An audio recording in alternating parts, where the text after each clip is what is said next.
So what's the myth? The myth today has to do with the cause of the Hindenburg disaster. May 6, 1937, one of the darkest days in aviation history. The giant German Zeppelin Hindenburg, with 97 people on board, hovers over New York City. That evening, as it comes into land at Lakehurst Naval Air Station, the airship suddenly bursts into flames. Oh, the humanity and all the plans that 36 people die in the inferno. History's largest airship is reduced to ashes in just 34 seconds. And an unforgettable image is burned into the memory. Doesn't everybody know that that was caused by the hydrogen, which is the reason they don't fill blimps with hydrogen anymore? Not according to our myth. Our myth states that the cause of the Hindenburg disaster was its skin, specifically the dope and paint on its skin. This myth is not just wild internet speculation. The incendiary paint theory was actually put forward by a retired NASA scientist, Dr. Addison Bain.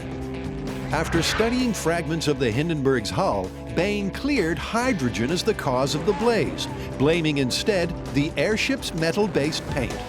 It's a myth Adam and Jamie were born to bust. They're going to turn up the heat, Deuteronomy, and put the paint theory to the ultimate test. In a world first, they'll build scale model Hindenburgs, cover them with a paint identical to that used on the giant blimp, and find an answer to aviation's burning question once and for all. this is my favorite scale experiment we've ever done. Full stop. Okay, well, where do we start? Well, since the myth is about the skin, I think that's where we should start. We should find out exactly the type of fabric that was used and exactly what that fabric was coated with and replicate the skin in the shop and see how it burns. Okay. The Hindenburg skin was 100% cotton, treated with a kind of paint, or dope as it's known in the trade, which made the fabric taut and waterproof.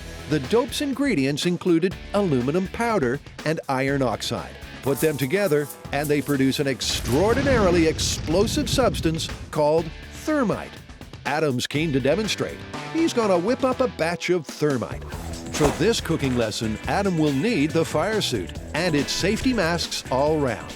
So, just like gumbo night at Adam's then. Take a cast iron skillet, add the aluminum powder and iron oxide, combine well. Thing is, they won't ignite by themselves. To get a thermite reaction, you need to add one or two secret ingredients. This ingredient is made of blur. Ha. And this has some blur in it too. Blur is very dangerous. You don't want to mix blur with blur. Add the mysterious mixture to the pan and retire immediately. It takes a few seconds for the ingredients to react, then suddenly you're cooking on a very high heat. 4,500 degrees, in fact. Wow! So we've seen thermite in action. And we know that the Hindenburg skin was coated with the compounds that create thermite. So that's a check mark for the myth. The question now is, will they do that in a dope solution? So I think it's time to test the fabric samples. Now, the Hindenburg didn't have the same dope solution all over. The lower half had 3 coats of dope containing aluminum powder. The upper half had the thermite mix, a base coat of butyrate and iron oxide, then 3 coats of butyrate and aluminum. Here's what I'm wondering. If aluminum powder and iron oxide are so dangerous, why use those 2 components to coat the Hindenburg skin?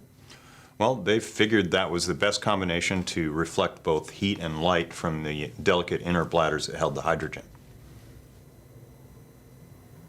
Good enough for me. Jamie prepares panels using cotton and aluminum frames that match the material used on the Hindenburg. On one panel, the fabric's left raw. The second is painted to match the bottom of the Hindenburg, and the third has the same dope mix as the top half. This is basically just to find out if the dope has any influence on the speed of burn. So we'll start out with a raw piece of fabric, see how fast that burns, and then compare that to the other concentrations we have. Adam sets fire to the untreated cotton. It doesn't so much burn as smolder. We don't need high speed on this, we need a time lapse. Anything you say, Adam.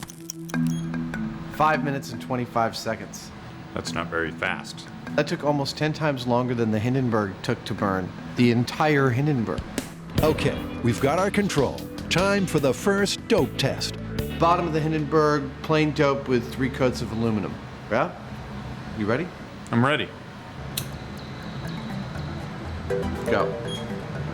It's not a kahwam.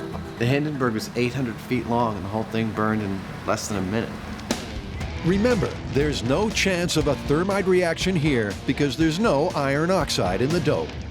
What was the time on that one? 2 minutes, 26 seconds. The bottom sample burned twice as fast as the raw fabric, which makes it pretty clear that there is a factor in the coating that has to do with how fast this thing burns. Next, the dope that was on the Hindenburg's upper half. This is the potential thermite mix. Will there be a reaction? Adam and Jamie are trying to get a handle on the Hindenburg blaze. Wow! Was the airship's metallic paint to blame? The paint on this panel matches the one on the doomed airship. It contains aluminum and iron oxide, 2 compounds that combine to create explosive thermite. Will they get a reaction? Adam puts flame to the frame. Go. No thermite reaction, no intense heat. In fact, it takes 5.5 minutes for the panel to be consumed. That's almost twice as long as the aluminum-coated cotton. It's almost identical to the cloth by itself. Wow. Hang on, guys, don't write off this myth yet. That was one little panel. The Hindenburg was covered in thousands of square feet of material. Could there be a better boom on a bigger scale? I mean, maybe there's some crazy amount that could yield an energetic reaction, but it's not this amount. Obviously, the Hindenburg's designers didn't set out to coat their creation in rocket fuel. Those who pan the paint theory say the aluminum and iron oxide couldn't have formed thermite because the compounds weren't mixed that way. The recipe was completely different. So that's got the MythBusters curious. What would happen if you did paint pure thermite on the skin? It's more like a paste than a paint, but I think we can smear it on. Next up. Whoa. Mega dope. This is just total worst case scenario. Can you actually make thermite in a dope formulation? Be careful when you light it. Adam ignites the panel. Time it. Not exactly the pyrotechnic display we might have expected. They start discussing Plan B when suddenly... Deuteronomy. Okay, wait. Well, that's thermite. You got that right. Wow! Once the mega dope ignited, the panel was consumed in just 20 seconds. That was dramatically different. That was totally amazing. Well, I tell you, that's the first evidence I've seen yet that there might actually be something to this myth. Because that's the kind of burn I think of when I think about the Hindenburg going up. This was not what was on the Hindenburg. We have to make that clear because this was just like over the top crazy. The concentration of thermite in there was, thermite to dope was maybe like 75% thermite. And they wouldn't have, in any stretch of the imagination, coated the Hindenburg with something like that. So we burned the skin samples, but you know, the Hindenburg was filled with 200,000 cubic meters of hydrogen. Well, let's burn some skin in the presence of hydrogen and see what it does. The newsreel shows the Hindenburg engulfed by fire. Yet high school science tells us hydrogen burns with a near invisible flame. So what are we seeing in the disaster footage? Is it the skin burning and not the gas? Adam will burn some hydrogen to see what the flame looks like. He takes a cylinder of 100% pure hydrogen and makes an enormous Bunsen burner. That's an orange burn, baby. The hydrogen definitely burns orange, but it is extremely low visibility, in contrast to the newsreel footage in which the flame is clearly visible. Now, eyewitnesses said it burned orange, but it's a lot more visible than this was. One thing's for sure, hydrogen burns like nobody's business. So it does sort of beg the question, You know, I don't understand why, if it's so flammable, they filled the Hindenburg with hydrogen in the first place. Well, the Hindenburg was originally intended to be filled with helium, but a United States military embargo against the Germans and selling them helium caused the Germans to re-engineer the Hindenburg to use hydrogen instead. And in any case, it gave more lift. Okay, so what do we do now? The Hindenburg was filled with 200,000 cubic feet of hydrogen, which burns like this. That's an orange burn, baby. And its skin was covered in chemicals which, in the correct concentrations, burn like this. Deuteronomy. Wow. So what happens when gas and skin burn together? To find out, Adam builds a box and stretches some fabric over the top. The dope-covered fabric that I've got covering this box for this test represents the top half of the Hindenburg. It is a layer of butyrate dope and iron oxide covered with 3 layers of butyrate dope and aluminum powder. Ladies and germs, here we go. Hydrogen is pumped into the box, and Adam introduces a naked flame. Whoa! Okay. Is everybody okay? Fresh underwear for Mr. Savage, please. Because the volume of gas inside the box was only small, the reaction was quick and violent. To have skin and gas actually burn rather than go bang, the hydrogen will have to be diffused over a larger area. We want a slow burn. We want to see the fabric burning with the hydrogen. We don't just want an explosion here. Time for Adam and Jamie to start thinking outside the box and take their Hindenburg hijinks large scale.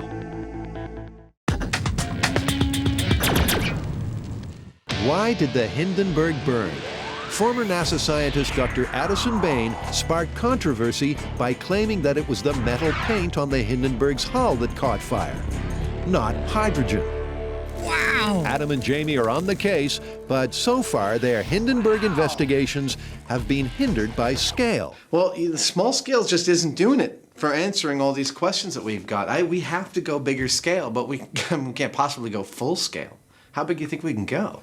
I don't know, like 10, 12 feet? Well, if we go 16 feet, that's 1/50th scale. That's a nice round number. You think we can do that? This should solve the mystery once and for all. They'll build 2 16-foot Hindenburg scale models and coat them with the aluminum iron oxide paint. One will be full of air, the other hydrogen. And if the hydrogen Hindenburg burns faster, then this blimp myth is busted. Okay, everyone happy? Not quite. I think we need to do a third one as well. I mean, one that guarantees a thermite reaction. All right, so 3 blimps it is. I think we can do it. That third blimp burn will show what would happen if someone was crazy enough to paint their airship with pure thermite.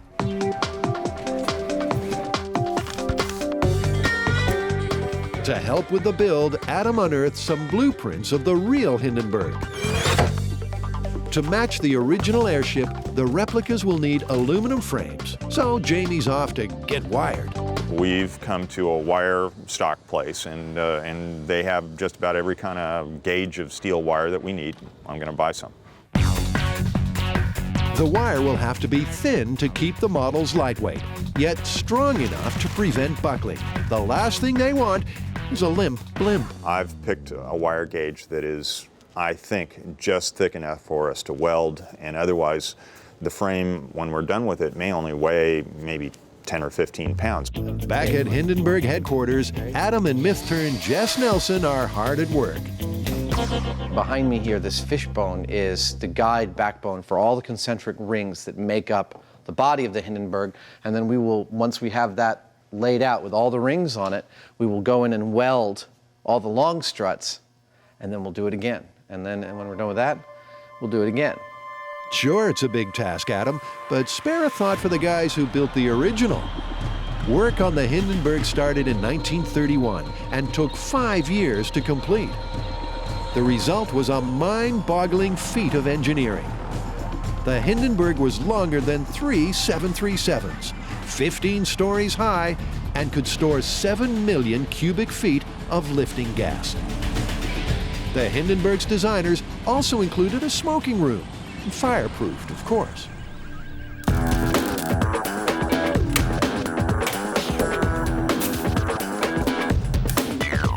By following the original Hindenburg blueprints, the MythBusters soon have their own mini Hindenburg taking shape. Look at that. That is very, very cool. It weighs maybe about 10 pounds, if that.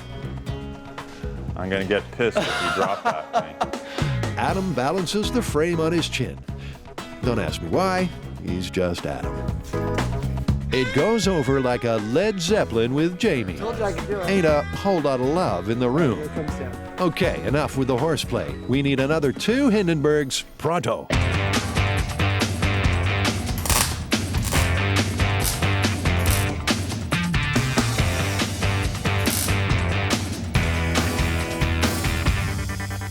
You want 3 Zeppelins in a day? We'll give you 3 Zeppelins in a day.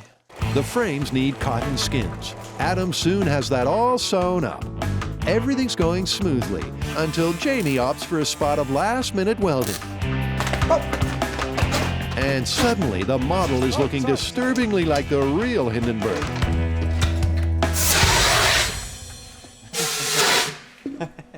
These things are always catching on fire.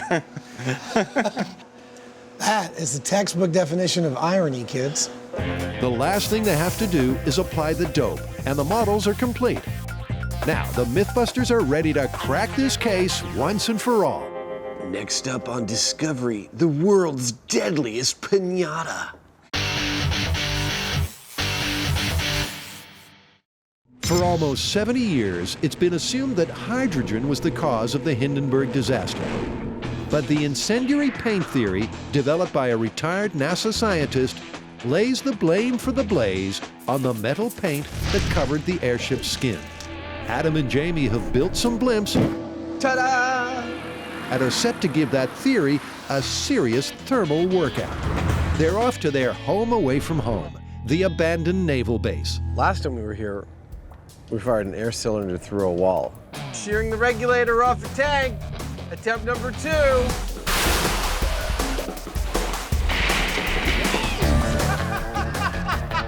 Oh, God.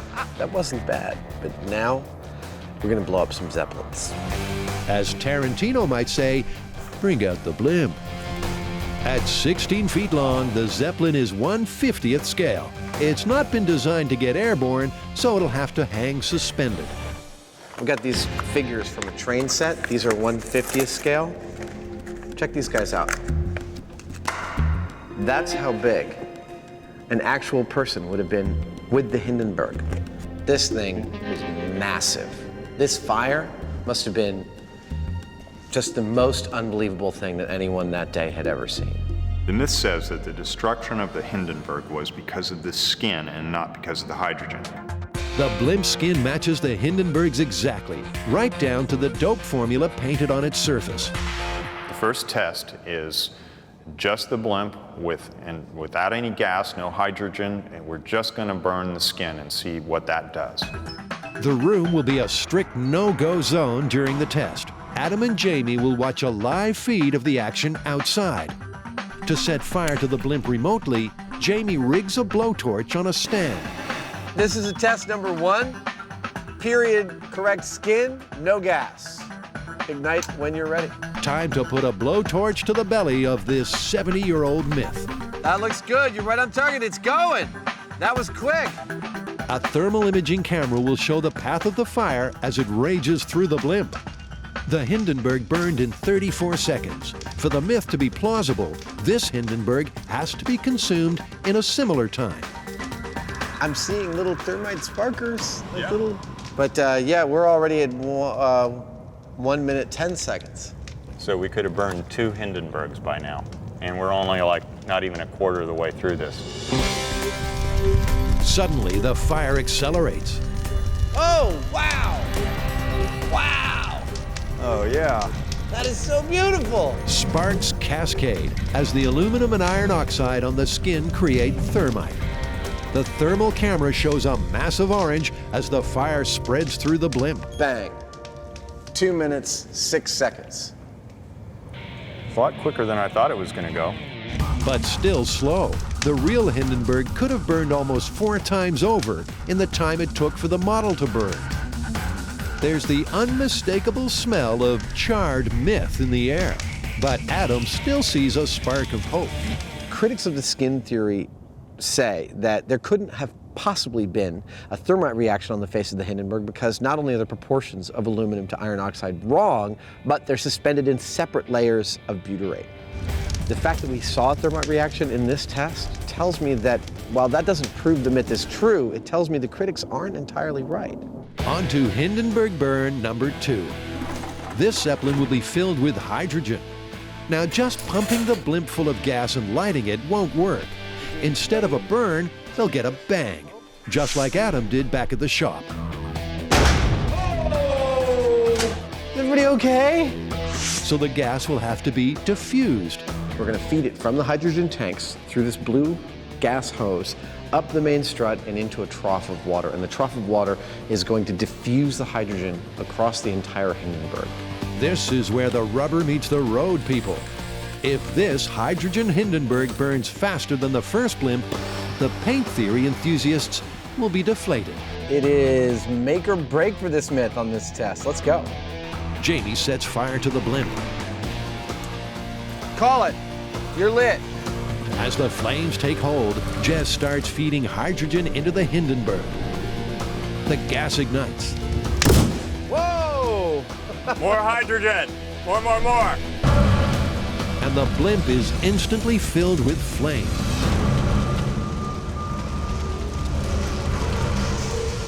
Wow.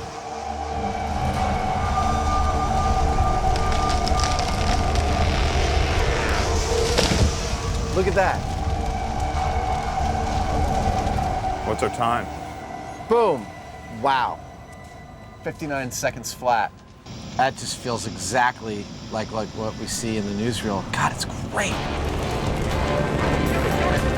Compare Adam and Jamie's result with the newsreel footage. They're remarkably similar. This is my favorite scale experiment we've ever done. Full stop. The burn times tell the story. The period skin plus the hydrogen burned twice as fast as the period skin without the hydrogen. It doesn't get much more definitive than that kind of result. The metal compounds on the skin undoubtedly played a role in the Hindenburg tragedy. But to say the hydrogen had no effect, well, that's a lot of hot air. If I was the narrator of a different kind of show rather than the host of this one, I might say something like this. Like any catastrophe of this magnitude, a number of elements contributed to the totality of the failure on that fateful day in 1937. Now that's writing. No, Adam, that's gibberish. Okay, well, at the outset of this, we said for this myth to be true, both burn times with and without hydrogen had to be the same, and they weren't. With hydrogen, this thing burned up twice as fast. It's busted. Yeah, but you know, the skin actually did have a fair amount to do with this. We saw that it does burn aggressively, and it was clearly a part of what was going on here. We even saw little bitty thermite reactions, which tells us that, like any good myth, there is a grain of truth to the fact that the skin had something to do with thermite. But in the end, it was the hydrogen plus the skin. Yep, We're calling this one busted. busted.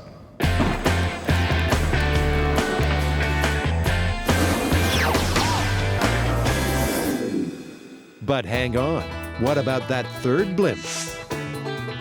The skin of this Hindenburg has been coated with pure thermite, aluminum and iron oxide blended in a secret, searing formula.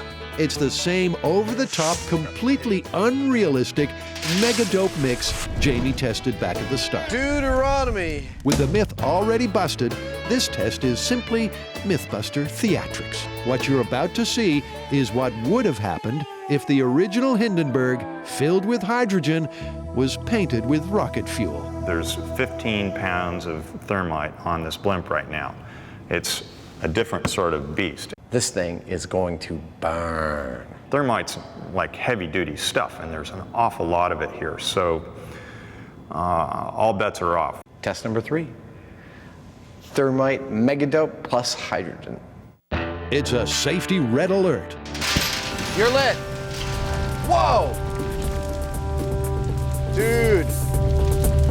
Unsurprisingly, the flammable thermite fires up in no time. And after a dash of hydrogen, we're cooking with gas.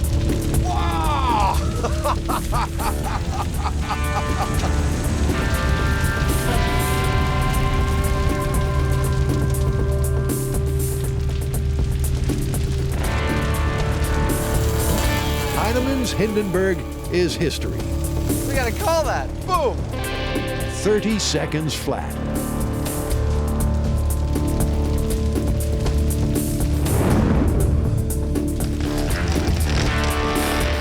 That is exactly the kind of burn that the proponents of the skin theory believe happened. Except that the skin of the Hindenburg was not coated in hundreds of pounds of thermite.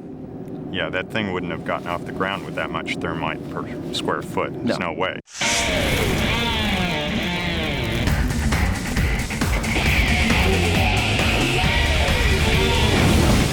Our work here is definitively done. I love the smell of thermite in the afternoon.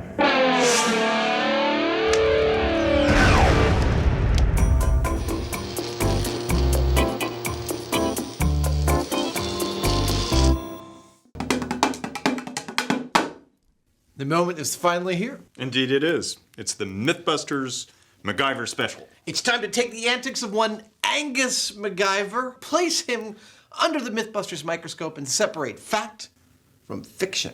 Are you ready? The fans begged for it, so we're doing it. Mac versus the MythBusters. He's one of the boys' all-time heroes. But there comes a time when the student must challenge the master.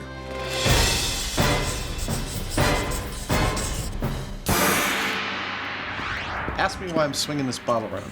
Okay, why are you swinging this bottle around? This has to do with the very first MacGyver myth we're actually testing, which we're calling sodium jailbreak. In this episode, Mac needs a hole in a wall in a hurry. Knowing that alkaline metals react violently with water, he packs pure sodium inside a gel cap and drops it in a bottle filled with water. The capsule works like a fuse. By the time it dissolves, Mac and his special new friend have time to duck and cover. It's all very clever, but would it really work? Just to be safe, they wheel in a mobile, see-through laboratory for the small-scale tests. Well, I pulled out the birds in a truck. It's got the whole clear side. I'm gonna park that outside Jamie's shop. With Jamie scouting locations for the full-scale test, Tori volunteers to help Adam build the test rig. With a pulley, a weight, a bowl of water, and a glass vial of metal sodium, Adam hopes to test the explosive potential without bringing the house down. They're using an open bowl of water, not a sealed bottle. So if there's any truth to this at all, we should get the show without the shrapnel. I'll cut that string, break the glass that the sodium's in, release it into the water, and show us what happens. Pure sodium is so volatile, it could even react with moisture in the air. So, better safe than singed. That's why I am so well protected from any kind of splashback, toxicity, anything. Nothing can get inside my suit, and with the face shield on, I think I'm properly protected. Giant banana number 2 reduces the risk by painting the tray with mineral oil. This gasoline byproduct stops alkali metals from reacting with atmospheric water. Kind of like a cooking show, except it'll kill you. Okay, so now it's sitting on the mineral oil. Everyone eyes open, this is for real. It's scary. The sodium metal cuts just like butter. Look at that. Whoa. That is far out. So that, oh my gosh. All right, so That's just metal. 2 small slices make 1 thin gram, and that's exactly what MacGyver used to blow a hole in a wall. 1 gram of sodium. It looks so innocuous. It's part of table salt, for crying out loud. Good luck. I'll see you at the shield. Be careful. Hey, Adam's middle name is Careful. Then again, his last name is, well, let's get on with it. They'll do this test twice. First with the vial sitting on top of the water. So this is sodium surface test in 3, 2, 1. Wah, wah. No, it's going to take a second. There you go. That was cool. It wasn't a single reaction. It was like a pow, pow, pow, which actually lends credence to the MacGyver clip in which there are 2 bangs, not just one. But will this bonsai 4th of July ever be big enough to blow a man-sized hole through solid masonry? The boys repeat the test with a sodium vial immersed in water. From what I understand from the science, being under the water is probably going to be less of a reaction than being on top of the water. Interesting. Yeah. All right, let's find out. This is sodium underwater in 3, 2, 1. That looks like it worked. Yeah. Whoa! That was a bigger one. Yeah. You have to wonder if Adam ever gets tired of being wrong. MacGyver got it right, and that's a good enough result for Jamie to call in the contractors. Okay, you guys are gonna build a wall. We're gonna blow it up, but do a good job anyway. Let's go. The scenery goes up in short time, and the stagehands await the star's brown carpet entrance. Today, the part of MacGyver will be played by Buster, once Jamie's made him decent. But pants don't always make the man. In this case, it's all about the hair. That doesn't look like MacGyver with a mustache on it. It looks a little like you. Okay. Now, he buried the jar in the sand, right? Yeah, but he kind of like, he did this, and then he did this. Okay. That kind of thing. So we just need a couple more bags that are cut open to make this look kind of good. They've replicated the scene as best they can, but Adam's added a magnet to the trigger, so the boys can be sure they're safe behind the blast screen. I put a little tiny bit of metal that will be in this pill in addition to the sodium. It's actually ferrous, which means it will be magnetized. I'll prep the sodium like this. I'll fill the bottle with water. When we're just about ready to go, I will carefully, ever so carefully, screw this down on top, retreat to behind the safety shield. Then pull the magnet off the screw cap, dropping the pill in the water, and hopefully proving you can trust everything you see on TV.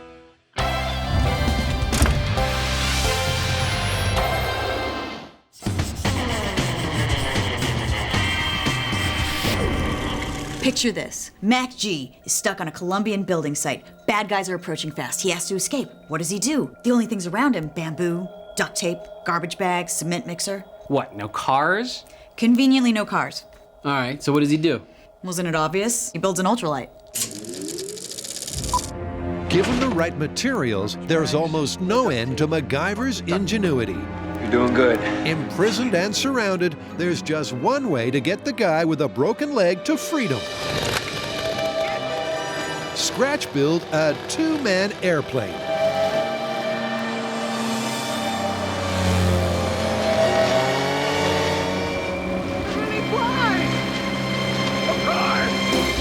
They've seen how Mac did it, but it's worth giving some real ultralights the once-over.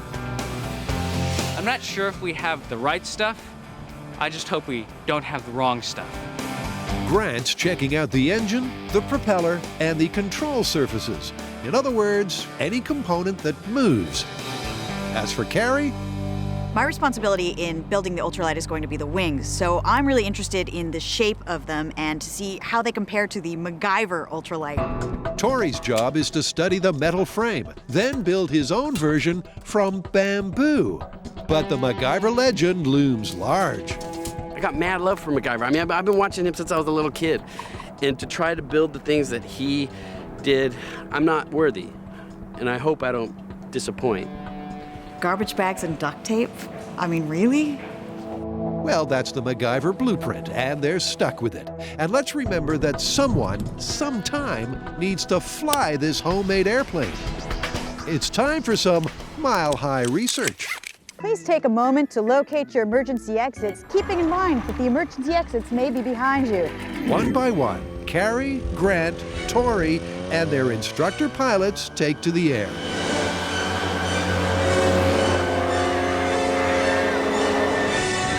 Even by MythBusters' lofty standards, this is the thrill of a lifetime.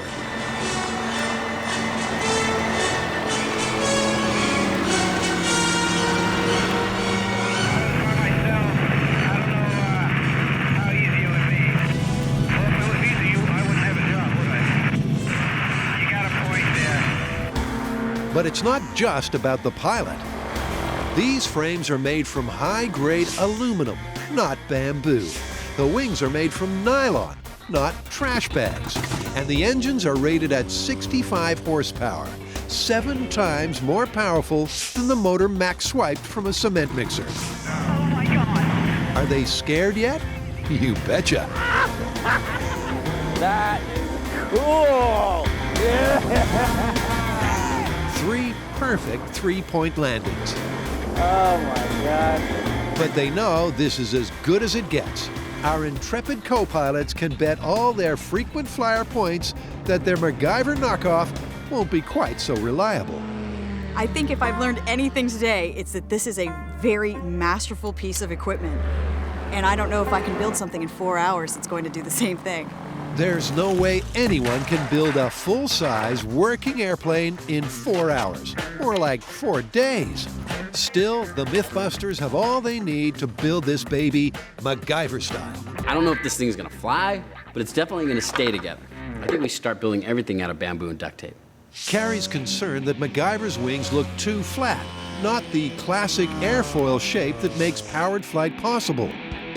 She's also worried about the sheer size of Mac's rear end.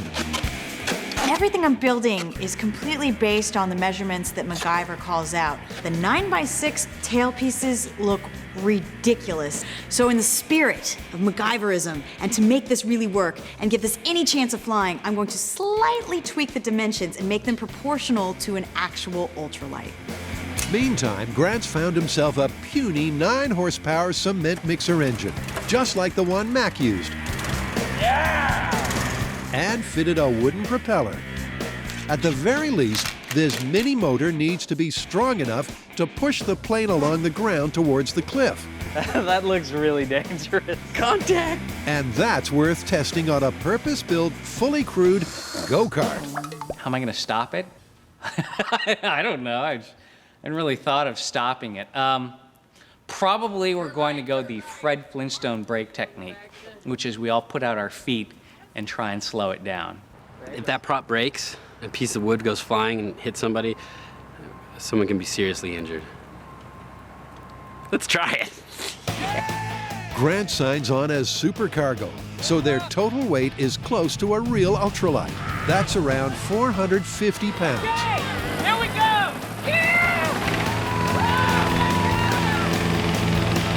Straight as an arrow, but in takeoff terms, it's slower than Oscar night. Time to reassess their power to weight to altitude, whatchamacallit, back in the shop. I don't think that we have enough horsepower to generate lift, but we do have enough to control our descent. And we all know what that means. Here at MythBusters, controlled descent roughly translates to a crash in slow motion. But Mac faced the same problem. The cement mixer engine was too small to get him airborne. But once the plane dropped off the cliff, it did sustain flight. It's an added incentive to make sure this trash bag tricycle can at least glide to safety. The only thing to become unhinged? And so far, it all seems to be working. The tape and wire connections are holding fast. And the moving parts are, well, moving. I was a little unsure about the whole bamboo and duct tape construction, but after putting some of this together and seeing how sturdy it is, I'm feeling like it's gonna be strong enough to hold up those wings. But will the wings work? Ta-da! Perfect, beautiful, I love it, it's gonna work. Carrie's bent some skinny bamboo to make an airfoil, but now she's had a crisis of confidence. Call it builder's remorse. I have a feeling this thing is going to plummet to the ground like a rock. I went from totally optimistic to a little sketchy. Tori's confident enough to set that front barrow wheel on the frame. Straight enough. while Carrie begins the long and laborious task of taping all that plastic to the bamboo frame. Finally, Tori bolts on the tiny engine. Perfect. The build has taken 3 and a bit days, not 4 hours. So that's one part of this MacGyver myth well and truly busted. Then there's that awkward pause when someone really should offer to fly the darn thing. No one does, and you can't blame them. So Grant rigs up an RC unit.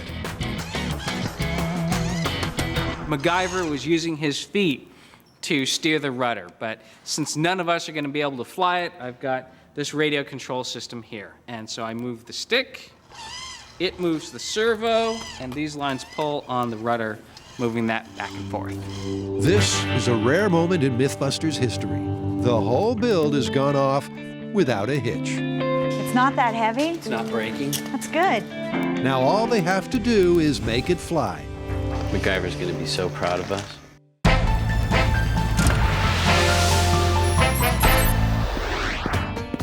Adam and Jamie are testing an explosive MacGyver myth. That 1 gram of reactive sodium metal packed in a pill and dropped in water could blow through a wall. 3, 2, 1. They huddle behind the blast shield, waiting for that gel cap to dissolve so the sodium hits the H2O. In less than a minute, we should see something. 50 seconds. It should happen any second now. Isn't it always like this? 110. So what are we gonna do if it doesn't blow up? I say we, wait the requisite 20 minutes and then approach it very cautiously. After half an hour, there's nothing doing. Trying not to break your arm here. So Jamie rents out the latest in this season's line of bomb suits. Feel like I'm ready to go out clubbing. One small step for a man, one giant chance for Adam to sully the moment. It's not dissimilar from how Jamie was dressed when he first came to Earth. Odds are the reaction has occurred, but wasn't strong enough to break the bottle. Adam's already run some time trials to see just how long it takes a cap to dissolve in water. He filled this one with red pepper. What we found on the show is that one of the most dangerous things that can happen is nothing. And nothing is exactly what happened. We're at almost half an hour and my gel cap still has not dissolved. That's going to be a long time for us to wait out on the site. So I'm going to try a second bottle full of hot tap water. And that did the trick. Just 90 seconds later, catastrophic capsule failure. It's just about to fail. There it goes. They also used hot water on the bomb site, so surely Jamie's in no danger from a delayed reaction. Still, best policy is a quick prod with a hazmat-approved poking broom. It's not long before Adam gets the all clear. Well, it certainly looks like some reaction has happened, and I don't see any sodium, and we put it in there, so the reaction happened without breaking the bottle. Sadly, this is just what they predicted. We saw a reaction in the lab, and it looks good, but a lot of times a little smoke, a little pop, or a little poof is, it's more bark than bite. MacGyver's popularity and our kinship with him rests on him using what was at hand to do unconventional things. In this test, we replicated exactly what we saw in the MacGyver episode. Unfortunately for MacGyver, it doesn't seem to work in real life like it did on the show. Sorry, Mac, but 1 gram of pure sodium won't blow a hole through toilet paper. And we've still got a wall to destroy. So what are we doing? Well, we're going to try and blow another hole in the wall, except I'm going to use a lot more sodium and a much bigger pill. What, is that for a horse? It is, in fact, for a horse. Adam packs his horse pill with 100 grams of sodium metal. That's a lot of sodium. If there's any truth to the TV myth, this should settle things once and for all. It's a dangerous amount of sodium to put in water. So I'm expecting big things from this. Aren't we all? And 2, 1. Oh, I hate this. Nothing's happening. 4.5 minutes later, the pill finally pops. The point of failure was, of course, the weak. Whoa! 2 explosions. Still barely enough to uncap the bottle. Look, that's what's left of the gelatin capsule. That was an explosion, but this is not a high explosive. But Adam and Tori pre-tested another alkaline metal that's even more volatile than sodium. It's called potassium. And 3, 2, 1. Oh! Hey, that was a good one. Still going. Whoa! Yeah! That was the best one so far. Potassium definitely gives a bigger bang than sodium. So how can we resist a field test? And our plan is to introduce potassium, which is far more reactive than sodium, into water in a metal pipe. Boom! When we did the thing with the sodium, we used a chunk about the size of my thumb. This time we're going to be using a bunch of potassium, about this much. The metal pipe is sealed at the back, and it's got a lip up here. It's going to hold water up to this line. In the back here will be 2 jars, each glass, each filled with 250 grams of potassium. Up here in these pipes will be a weight. There'll be a pin here which will pull from behind the blast shield, dropping the weight onto the bottle, breaking it, releasing the potassium into the water, and directing all the energy out the front through our wall, hopefully. That's 500 grams of pure potassium. The Mac myth was 1 gram of less reactive sodium. Now he's pushing the mortar up against the wall so that the only place the energy can go is right at that wall. MacGyver never had it so good. This is for love, money, and science. 500 grams of potassium. 3, 2, 1. Wow! Well, that didn't make us wait. It's a great show, but the wall hasn't budged. MacGyver, my brother, my compadre, we have to take him down on this one. We've sidestepped this result for far too long. It's absolutely, positively busted. But Jamie and Adam still have a wall to bring down. We came here to get a hole in the wall, and darn it, we're going to get a hole in the wall.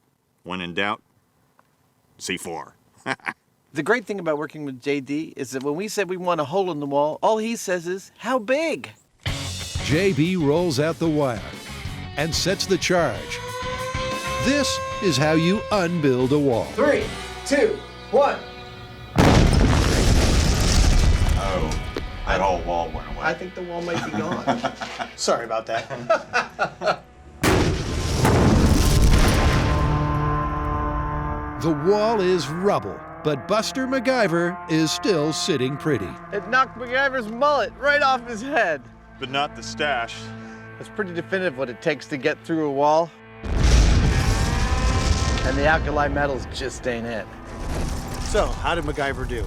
Well, I'll tell you what I love about him is that his basic premise that alkali metals are reactive with water is sound. Yeah, but the idea that you can use them to blow a hole in the wall, totally busted.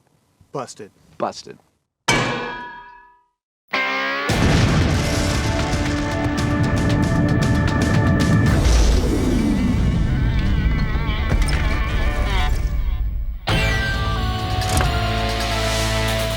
In this, our 100th episode, Tori, Carrie, and Grant have finished one of the great backyard builds of all time.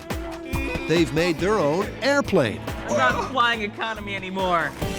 In tribute to kindred spirit Angus MacGyver. Now they need a place to launch it, and Tykert Aggregates has graciously supplied the runway and the cliff. This is a working quarry. A quarry that has one perfectly perilous 150-foot drop. I am elated. I cannot believe we found such a perfect location. A flat road to a sheer drop-off, just like in the MacGyver clip. So excited to finally do this myth. This is my new favorite myth to do. The plane was too big to transport home, so they'll piece it together on site. This is gonna be fun! Carrie and Tori have sensibly offered their rides to a pair of rookies. There we go. But as they start attaching those 2 massive wings, cracks are starting to show. Every once in a while, I hear like this loud crack. With the added weight of the wings, some of the bamboo rods start splitting down the middle. This is catastrophe in the making. The longer we have the wings on here with all of this stress, the more cracking we're having. This needs to go off a cliff very, very, very soon. In a desperate effort to staunch the split, they fit guy wires above and below to support the wings. What I think is going to happen is we're going to lower the wings, and they're going to stay where they're at right now, and this thing's going to fly. That's what I'm hoping for. It's an engineering principle that goes way back to the Wright brothers. Now, for the moment of truth. 3, 2, 1. Hey! They're staying where they're supposed to stay. It's not cracking, and they're holding the wings up. I think That looks done good. So they're almost ready to push this thing off a cliff as high as a 15-story building. MacGyver would be proud as punch. Welcome to MythBusters. We are proud to say that we have a 100% crash rate. I'm sure you remember brace position. I'm scarred for life. Then we had jet taxi, where a small aircraft got blown by 747 engine 100 feet down a runway end over end. This might be the first MythBusters safe landing. Or it might not. Okay, we all know that history is often more instructive than inspirational. And that prompts Grant to one last try. Where are the seatbelts? With Carrie and Tori as human ballast, he'll test the engine one more time. Grant checks his remote responses. MacGyver to tower. Are we free for takeoff? Clear prop. We're gonna die. Hold on tight. This could be really good or really, really bad. It's highly unlikely they'll take off, but they are ready to roll. We're moving! We're moving! I know! It's working! 12 seconds later, Grant cuts the engine. It's a total success. We did it! We weren't going fast enough to get lift. Yeah. But if we get going fast enough to get off that cliff, we might actually get flight. Oh my God! We MacGyvered it! We MacGyvered it! They sure did. Now Buster and his partner in pain get taped into the cockpit. Ah, there we go. Nice. All right. We're just minutes away from the launch. Hopes are high, but predictions are predictably mixed. I actually think there is a fair chance that we'll be able to get some sort of sustained flight. I think this thing is going to go down the runway, get to the edge of the cliff, go off, but I'm afraid it's just going to fall flat and crash. I have gone back and forth between it's gonna fly and it's not gonna fly. That's a definite maybe from Carrie, and a fair assessment of their chances. Tori starts the engine, removes the chocks, and runs for cover. Yeah! Run, run! 4 days' work and MacGyver's reputation will be junked or justified in the next 5 seconds.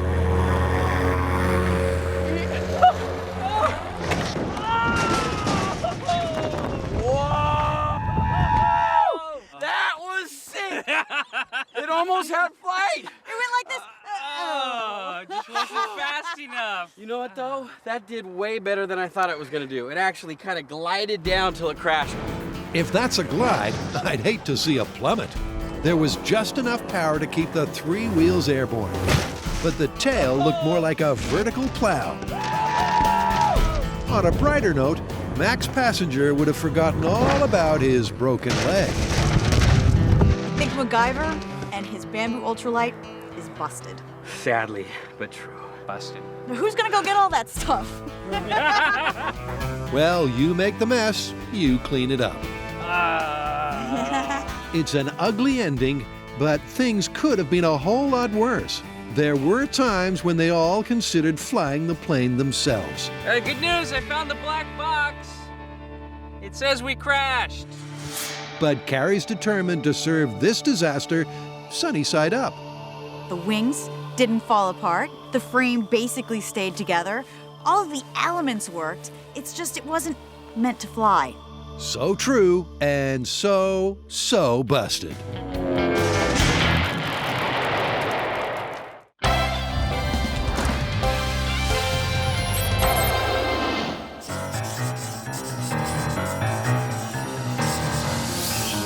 So what are we looking at? Well, the other team sent us this disc and said we have to watch it. Okay. All right, Jamie and Adam, we've come up with a few challenges for you two to do to see if you guys are undercover MacGyvers. You're gonna need all of your ingenuity and experience for this one, and we're not gonna tell you the challenges. That's right, because MacGyver never knew the challenges either. So, all you get to do is think on your feet and use whatever you have around you, because that's what MacGyver does. Works for me.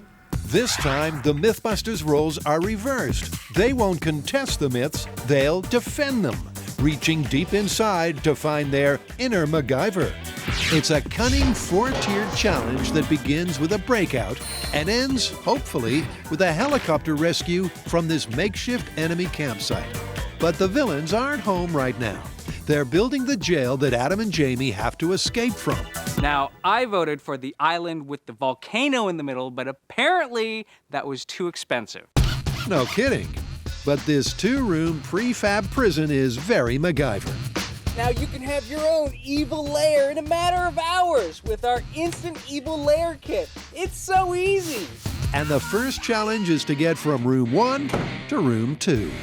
Now, what MacGyver did was smash the light bulbs and use the filaments to pick the lock. He did it in 52 seconds. We're giving the boys 1 hour. The only thing I know at this point is that we're going to be put in some sort of a situation that we've got to figure out and deal with. That's it. I know absolutely zilch about what we're about to encounter. All right, let's go, you spies. We got you. Out here, the people are real, the problems are real, and so is the contraband. Make sure they're not hiding any tools. All right. What's he got up on the side? He's got a whole metal workshop down here. Oh my gosh, this guy's got freaking everything. He's got a fish tank. Look at this. Who do you think you are, Rambo? Well, you can't blame a guy for trying. Look at that! Look at that! Then again, maybe you can blame a guy for trying. I'm gonna have to touch the beret. Stopping just short of a cavity search, it's time to wrap things up. Who do you think you're messing with, huh? Yeah. A couple of amateurs? Be smart, boys. Don't try to escape. Lock the door, okay? With cameras and walkie-talkies in place, Tori and Grant call the shots from their bad guy van. All right, you have 1 hour to get out of the room. Oh, good rope tying. Shut up. Well, let's see what we got. And there's worse news to come for the villains in the van. It's taken Jamie 2 seconds flat to get his first bright idea. You've got to use the filaments from these light bulbs to pick that lock. The issue is going to be one of being able to actually insert this in and push up the pins. This wire is actually a little too fat, I think. You could use one boot against the other if you took your shoes off. Yes, that's true. Look at that. He's using the steel toe in his boot as a hammer and anvil to flatten the filament so it'll fit into the keyhole. Mind if I take a stab at this? Go for it. Well, Adam's got the filaments, and he has lockpick experience. Should we just pump in the nerve gas now? There's no need to play rough just yet. Our 2 mock MacGyvers might well have remembered the light bulb stunt from TV. That doesn't necessarily make them smart, and it sure doesn't mean they can pick this lock. You want to give it a shot? After a few minutes, Adam hands over to Jamie. Currently, they're at 12 minutes. It took MacGyver 52 seconds. It seems that the filaments are a little bit too big to fit in the lock. Starting to get into the psychology of this lock. And this is one deeply troubled doorknob. The doctors talk tactics. Any of these tumblers have to go up or down, right? Everything has to go up. It's just a matter of how much. Oh, okay. They swap again, hoping Adam's misspent youth might finally prove an asset. I like that they're tag teaming. When one gets tired, then the other one picks up. But time is fast running out. 10 minutes left. Tell you what, if I get it to turn, I'm kicking the door down. But it looks like Adam can afford to spare those steel caps. I got it. No way. That's a successful pick. Let's hope I'm turning it in the right direction.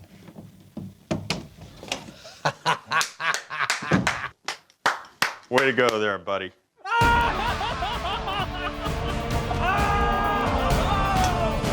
Challenge number 1 no challenge at all. I gotta say, I am suffering right now from the sin of pride. I taught myself how to pick locks when I was 17, and the key turned out to be Jamie mentioning that I could use my 2 steel toes of my boots as a hammer. And there's a nice bit of symmetry between Mac's efforts and the MythBusters. MacGyver did it in 52 seconds. Adam did it in 52 minutes. The difference is that MacGyver is fictional and Adam is real. That's amazing. Is this another one we have to break out of?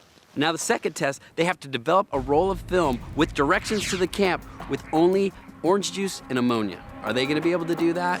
I highly doubt it. That's because there's so much more in this pretend pantry than just OJ and ammonia. The boys have to choose 2 common kitchen liquids that also work as film developers and fixers. They're welcome to drink the rest. That was out all night. How good's your film chemistry? Well, I see there's baking soda over there. We got some basic chemicals. We got something that's acidic. Look, he's going for the orange juice. We got ammonia. Yes, there's ammonia. Oh, he's already got the ammonia! And you know what? We're going to need a dark room. And garbage bags. Garbage bags ought to do that. Oh, that was easy. Why don't we just give him a dark room? Because that would also be far too expensive and not nearly as much fun. The question is, what's the chemistry of developing film? Now, here's a moment you'll want to savor. Turns out Adam once had a job as a film processor. I've used film chemicals. He knows they'll need acids and bases, but he can't recall which one is the developer. Are they alkaline? No, they're acidic, because you have to wear rubber gloves to develop film. Well, alkaline would cause that reaction as well. Oh, really? Yeah. Their first best guess is a bath in baking soda with a water rinse. All right, I've got the film. It's in my hand. I don't know that you're going to be able to tear that, are you? Actually, when I was a film projectionist, I believe you can. Hold on. Yep. Yes, you heard right. Adam also worked as a projectionist.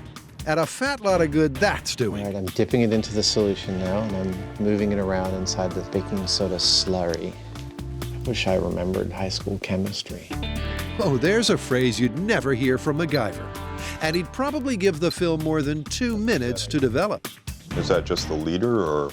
Yeah, it is, but I mean, I should be getting something off of it, and I'm not. The next solution is giving a few frames of film the old double dip. First ammonia, then baking soda. They haven't even considered the wine, the coffee, or the OJ. Jamie has opted to stir the ammonia with his finger. Well, his hand is synthetic. This strange brew is also a dead loss. Nothing. No reaction. I don't see any secret plans. The unfortunate thing is that they've got less than half an hour left. And by our estimate, it should take 10 minutes in the developer before you then wash it and fix it. They are running really short on time. To properly develop those campsite directions inside the allotted hour, they need to make the right choice right now. Adam digs deep to remember details from the old days. There was a couple of chemical baths, and then you rinsed the thing off in water. I don't remember what the chemical baths were, but I believe it was a 3-step process. 1 bath and a 2nd bath, then the rinse. Did they just figure that out? Dang it! How do they know? Well, maybe they don't. With 12 minutes remaining, Adam and Jamie cut the film roll in 2, soaking 1 half in ammonia and the other in orange juice. We're running out of time, so we're hedging our bets. We've got half the film in an acid, we've got half the film in a base. Time is almost up, so they'll dunk each roll of film in the alternate bowl to arrest any possible development. So now I'm going to pull the film from one and put it in the other, and vice versa. The OJ to ammonia shuffle might work, so long as they don't let the light in too soon. All right, you want to pour some water in 2 of those coffee cups for me? Go. We got nothings. Nothings. They can't just wash it in water. All right, you guys. It's been an hour and you haven't done it. I'm sorry, but you fail. At least they're having fun. You guys were close, though, in developing that film. The way you're supposed to do it, you stick it in the orange juice for 10 minutes, and then you put it in the ammonia as a fixer. but you gotta keep it all in the bag the entire time. If it gets exposed to any light, it doesn't work. Oh, the one thing that we didn't try. Adam knows that ultimate success all depends on just where your head's at, or at least what's in it. The problem with me is that I know all the lyrics from every song from the 70s, and there's no more room in here.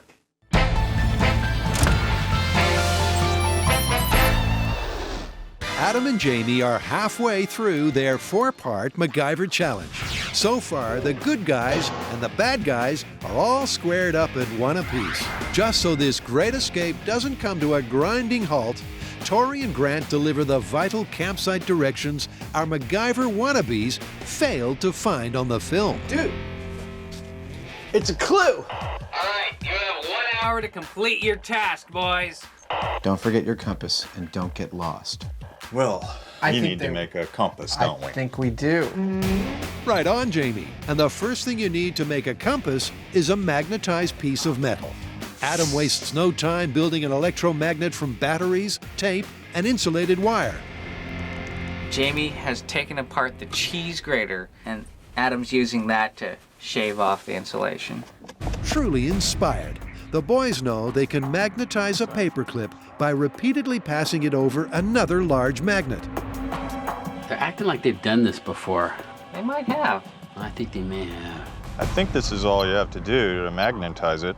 I'm pretty sure it'll work. Ooh, that's starting to heat up. Oh, Let right, her yeah, chill because down I'm for a little. short-circuiting. Ooh, wow. Damn it! That's a very good sign. Once the clip is stuck in a cork and floated in water, it should point magnetic north. And it does. Nice. We were able to wrap wire around the screw and attach it to the batteries, and when you do that with electricity, run it through a wire that's wrapped around an iron or metal core, you get a magnet. And that puppy pointed north, really nice and true. They're gonna see our surveillance van. Let's go! Our cover's blown! Let's go, let's go, let's go. Grant and Tori see the good guys are off and running. So they follow suit. 42, 43. You need a sniper rifle? No. We might have to take him out. That's north, that's west. We want to go northwest, which is whoopah, that way. 200 paces. Here we go. The compass seems to be working, and so far, our likely lads are well inside the time limit. While the scoundrels practice their semaphore, Adam, Jamie, and their entourage are more or less headed for home. 99, 200. Okay, this is 200 paces northwest, and there's nothing here, no secret compartment. However, a cursory glance around shows a tarp over there. I think that is our secret campsite. Seems the compass isn't perfect, but it's good enough. We found the secret campsite with a mechanical compass we made ourselves. It's hard to miss a blue tent in a green field. So in less than 30 minutes, it's 2-1 to the MacGyver good guys. Congratulations, you guys. You made the compass. And you found our campsite. You completed test number 3. Awesome. And now it's on to test number 4. There's no way they're gonna pass this last one. Then we've got to signal this plane, this helicopter at 3 o'clock. In true MacGyver style, Adam and Jamie have to contrive some sort of rescue signal that flies at least 100 feet high. And they can only use what they find in the campsite. Grant and Tori have already planted all the fixings for a potato cannon. The fuel is hairspray, ignition comes from the camp stove, potatoes are plentiful, and PVC pipe should make a perfect mortar. I think that's a pretty standard backyard thing to do. At least I imagine what standard backyard things to do would be for Adam and Jamie. Clearly, Grant's never seen Jamie's backyard. He's thinking way outside the square. The main thing that hits me is that it's windy and there's components for a kite here, That's a rather right. large one even. It's the last thing the bad guys expected. That's a kite. They're building a big giant kite. That wasn't the plan, but I like it. There's your tail. Yeah, I think they're using the original rope we tied them up with for a tail. Building the kite takes no time at all. But getting it up is sucking away the minutes. Are you okay? Yeah. Watch out! No.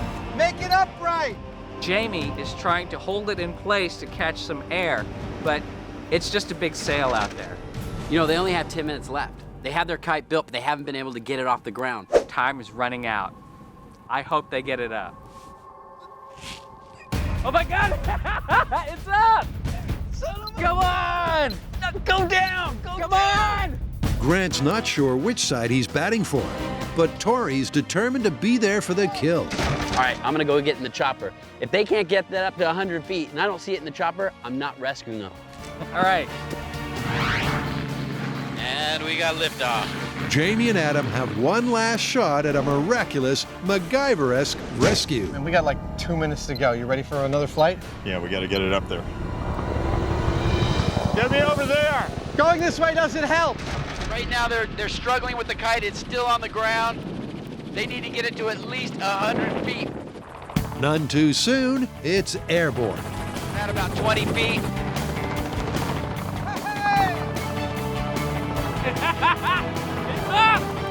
Finally, right on time, the tent kite flies just as high as the chopper.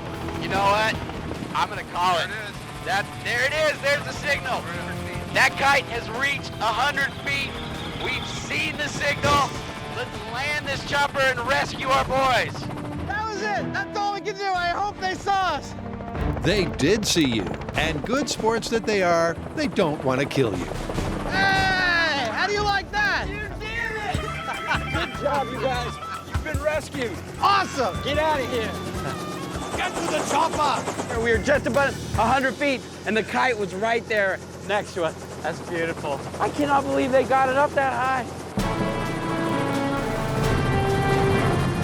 We were trying to direct them to make a potato gun, and they went around the backside and made a kite, and they signaled a chopper in. Those guys they're good. They are good. MacGyver 1, MythBusters 3. But a win for the boys really is a victory for MacGyver as well. We finally proved that some of Mac's exploits aren't so far-fetched.